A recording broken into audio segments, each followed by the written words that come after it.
રાજકોટના પૂર્વ કોર્પોરેટર સંજય ધવાની પોલીસે ગેરકાયદેસર હથિયાર સાથે અટક કરી છે। પૂર્વ કોર્પોરેટર સંજય ધવા રાત્રિ કર્ફ્યુ દરમિયાન બહાર નીકળ્યા અને પોલીસ ચેકિંગમાં એક દેશી બનાવટની પિસ્તલ અને 5 જીવતા કારતૂસ સાથે ઝડપાયા।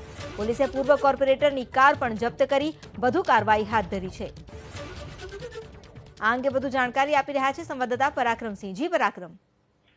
ચોક્કસ રાત્રિ કર્ફ્યુ દરમિયાન રાજકોટની અંદર પોલીસનું સઘન ચેકિંગ હોય છે, ત્યારે રાજકોટના પૂર્વ કોર્પોરેટર ભાજપના પૂર્વ કોર્પોરેટર સંજય ગવા છે તે કારની અંદર નીકળતા હતા ત્યારે પોલીસે કારની અંદર તપાસ કરી હતી, જેમાંથી એક પિસ્ટલ જે ગેરકાયદેસર હથિયાર અને 5 કાર્ટીજ છે તે પોલીસ દ્વારા પકડી લેવામાં આવ્યા છે। સંજય ગવા છે તેમની ધરપકડ કરી અને કાયદેસરની કાર્યવાહી છે તે હાથ ધરવામાં આવી છે અને તેમની જે કાર છે તે પણ જપ્ત કરવામાં આવી છે। આ સમગ્ર બનાવ બનતાની સાથે જ રાજકોટની અંદર રાજકીય ચર્ચાઓ છે તેને પણ જોર પકડ્યું છે।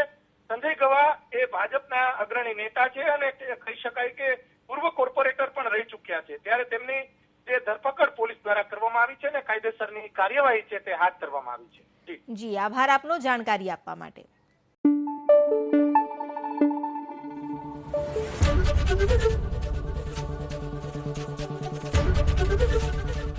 एबीपी अस्मिता, गुजरातनी अस्मिता।